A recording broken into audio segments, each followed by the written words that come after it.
Hey everybody, good morning, good morning.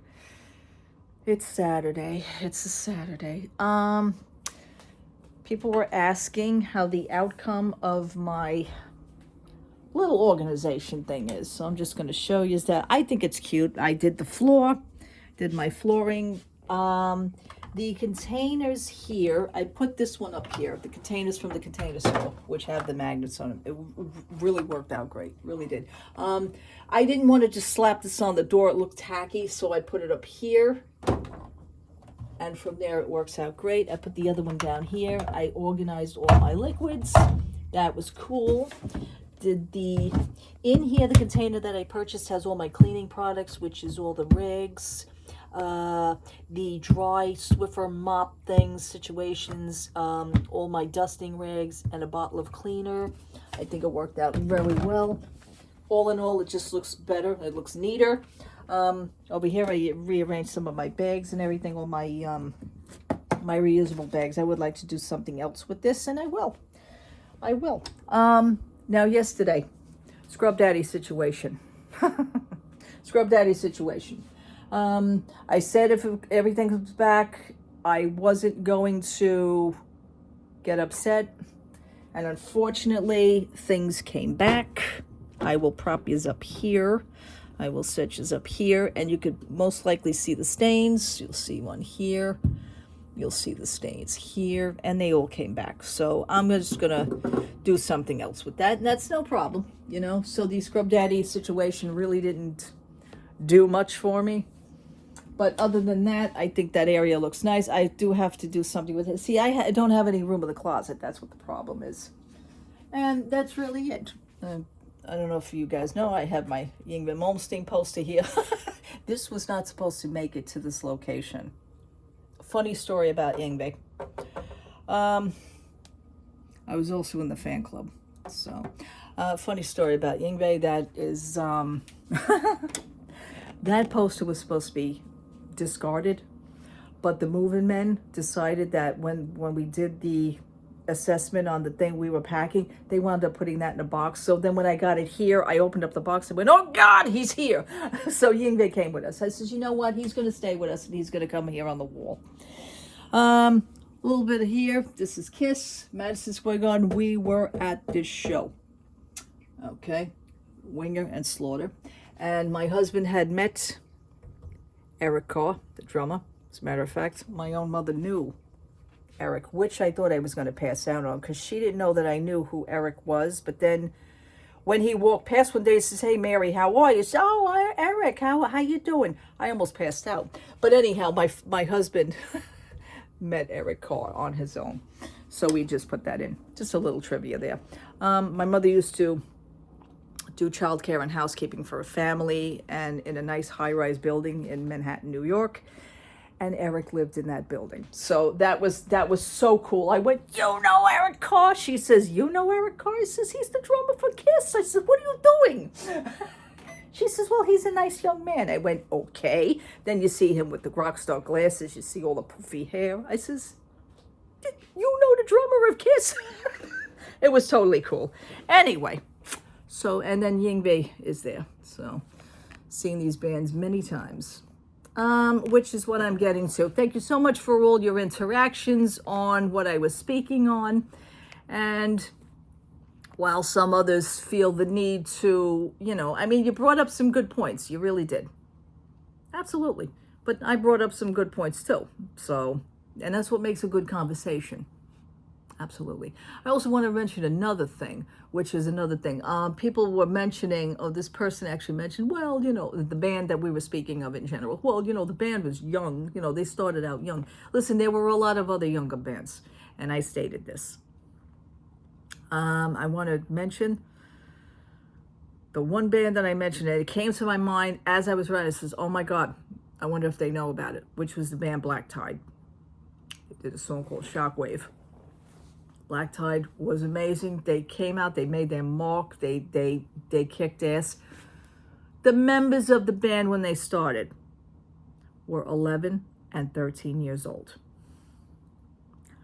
Just saying. I also want to mention, which I didn't mention anything in my post as well, I also want to mention And I don't know if I have a picture of him.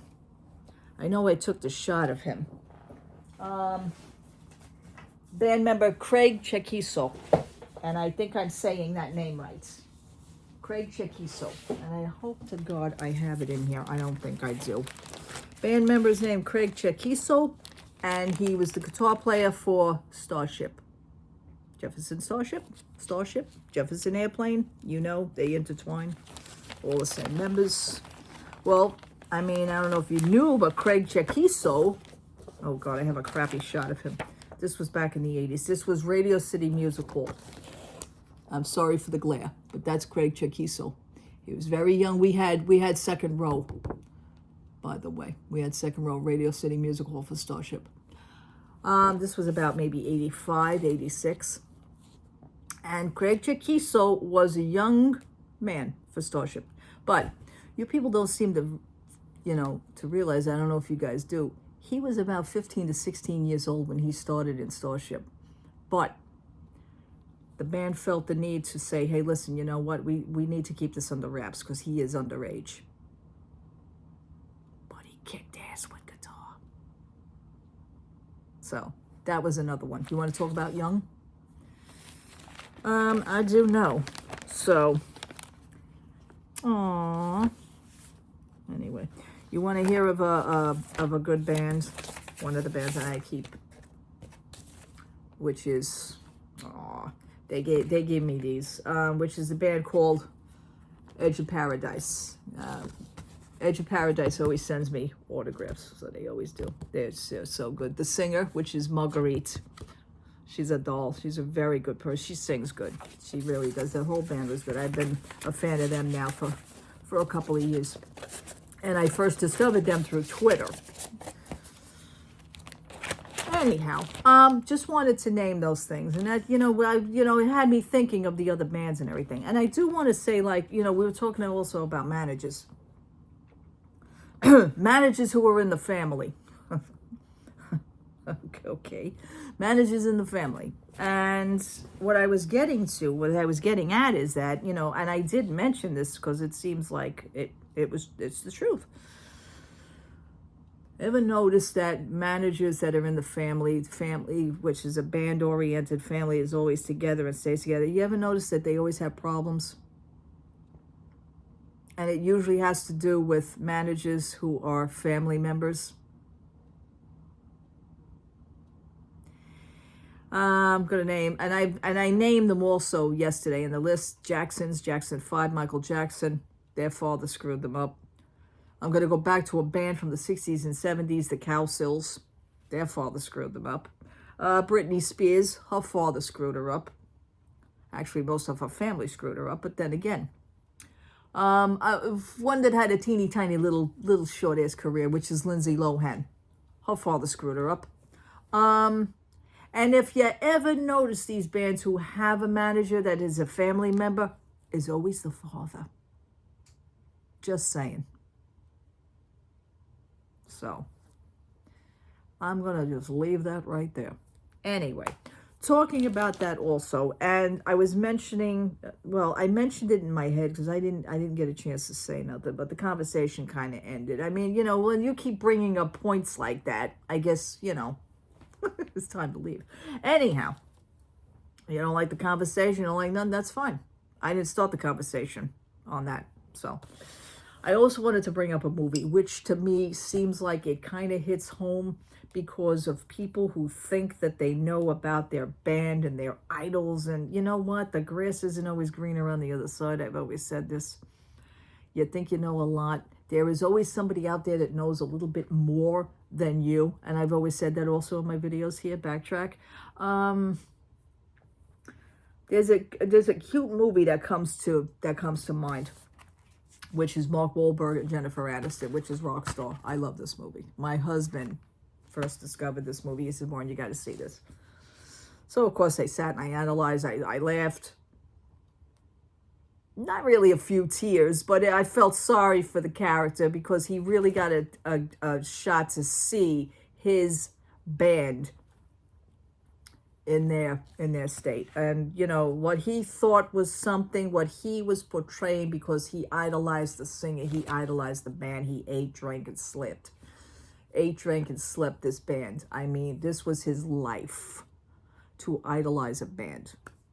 Okay, you got to do other things in your life. But I have to admit, like him and his brother in the movie, his brother, the character of his brother played a police officer, and Mark Wahlberg was still that little rock star persona, but he was still home with his mother and father. You know, there was like sibling rivalry. But his brother in the movie made a great point during the breakfast scene at the thing. He says, listen, he says, you are like another person. You dress up like another person. You sing other people's songs. Don't you want to do something for yourself? That was one. And you know, he says, you know, they used to get into arguments. So anyway, turns out that in the movie, he gets a shot to live his dream. Somebody sent their, you know, his video of doing his tribute band. Now that's another thing. He did a tribute band to his band. I mean, there's a difference between cover and tribute. I mean, you're doing a tribute band because you look like them. This is my intake on it. I don't know. Let's see if I'm right on this. Like, you know, a tribute band would be like you're doing everything about them. You dress like them. You sound like them. You portray them. And then you're doing all their songs. So wouldn't that be like the covers? You're doing covers. So there was a little controversy about that in the video. Okay. Anyway, somebody passed the video of him and his band along to the actual band. The actual band was having problems with their singer. The singer was leaving, and they were looking for another singer. He just got his lifelong dream. He got his claim to fame. It was his American dream. He wound up going for the audition and getting into his actual band. His band members on the tribute band were getting a little tired of him anyway, because one guy even said the same thing. He says, you know, guys, you know, you want to make it in this world, you got to do your own songs. That was, see, there were little hidden messages along the way. I like the scene where the assistant of the band, which the band is called Steel Dragon, the assistant of the band goes to pick him up at the airport, him and Jennifer Aniston. Jennifer Aniston is playing his manager, which she had a hell of a lot to learn as well. So the assistant is sitting with them in the limo, and she says, I hear you're in the Steel Dragon cover band. He says, no, a tribute band. And she went, yeah, right. Yeah, right. You know, like that. So that was another thing. It was, I don't know if certain bands frown upon people that are doing this. While it is flattering, I'm sure, but at the same time, it's like, you know, this is like really annoying. But I'll leave that one there also. And he goes along and he goes for the audition. The actual singer winds up busting into the studio and starts yelling at everybody, you know, I am Steel Dragon. And by the way, the members of the Steel Dragon band were played by Jason Bonham, which is John Bonham's son. Zakk Wylde, which is my husband's idol from Ozzy Osbourne, and actually on his own, and Jeff Pilson. So, and then there were other people also. But he starts yelling at Mark Wahlberg. You think you want to be a rock star? It's you know, it's a life that you don't want to live. He says you think you know everything. He says, no, sir. So the singer says, that's right. No, sir, he goes. He says, I do this and I prepare for a gig and I'm in bed every night at 8:30. He says, you think it's sex, drugs, and rock and roll? So whatever he was doing, I guess the band didn't care for either. So that's why he left. Okay. They had some comedic moments in this. There was some little comedy moments, but at the same time, it made me think. I was like, really, you know, bands must, I wonder if bands really do have that persona, you know, because we don't know what they do behind closed doors. Let's be honest, you know, and really that's not for us to determine. I'll be honest with you on that one. So, but you know, we know from reading, we read the articles, we read what the band has to say. I mean, Blabbermouth is like the Star and the Inquirer magazine of what I consider kind of trashy, but sometimes they have a good article. Lots of times I take my doubts for that. Okay. But anyway, getting to the movie, he finds out that the rock star life that he always thought that was going on in his head was not what it really was about, at least for this band. He got involved in other things, with the sex, drugs, and rock and roll. Then Jennifer Aniston and him kind of separated, the relationship kind of going sour. In the end, all in all, he wound up becoming himself and talking to his original tribute band members because they all broke up with them anyway. So he was trying to get back with them at the end. He did manage to do, some of his own music. So he kind of grew up. It was kind of like a growing out of the phase, being that you love and you wasted all these years on doing this, but at least you had the shot you lived that dream to actually have that dream come true. But then you found out that dream just was not what you thought it was going to be. That's what that whole movie was about. I love that. I love this. So, you never seen it? See it. Watch it. It's a cute movie. It really is. It's a good movie. But it made me think also about a lot of things. I like doing that. Mark Wahlberg, good actor, and Jennifer Aniston, good actor. Good actress, I should say. But it was kind of like the characters were naive. They were naive because they only knew one way. And they found out that one way was not the real way. So it's pretty cool. Pretty cool. Yeah, I don't know if I'm going to go out today. I was going to go out. It's a beautiful day. It's going to be in the 50s.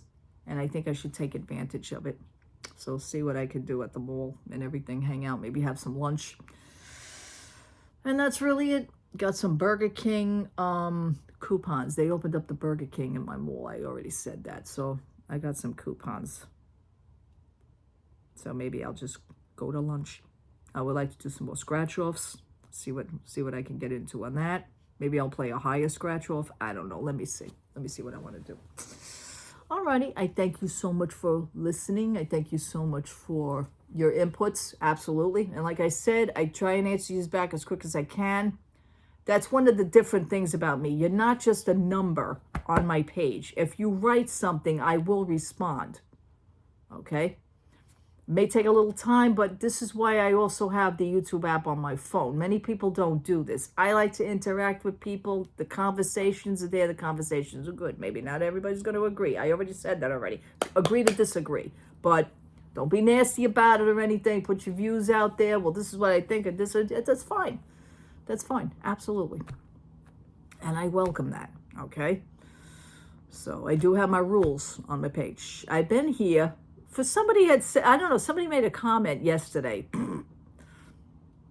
Talk about not doing research. Oh, well, I may not see you I give you 6 months on here. Excuse me, but I've been here since 2012. You can look that up. Anyway, have a nice day. I will talk to you soon. For the people that are on here.